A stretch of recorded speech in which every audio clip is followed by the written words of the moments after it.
ভারতীয় প্লেব্যাকের ইতিহাসে এক অনন্য নাম মোহাম্মদ রফি, যার কণ্ঠ মানেই আবেগ, ভালোবাসা আর শ্রোতার চোখে জল। তবে এই কিংবদন্তিকেও একসময় পড়তে হয়েছিল বিব্রতকর পরিস্থিতিতে।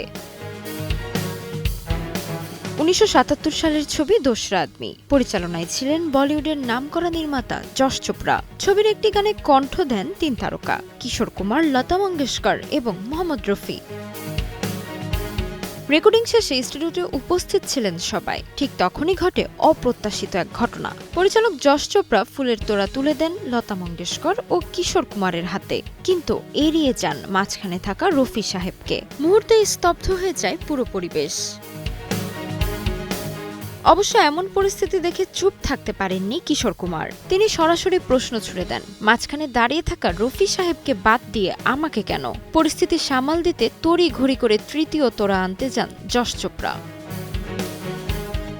কিন্তু ততক্ষণে দেরি হয়ে গেছে। ভীষণ কষ্ট পেয়ে স্টুডিও ছেড়ে বেরিয়ে যান মোহাম্মদ রফি। আর এই অপমান সহ্য করতে না পেরে তার পেছন পেছন বেরিয়ে যান কিশোর কুমারও।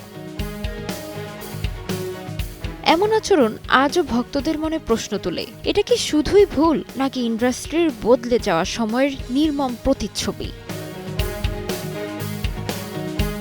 তাসমিলা খান, সময় সংবাদ।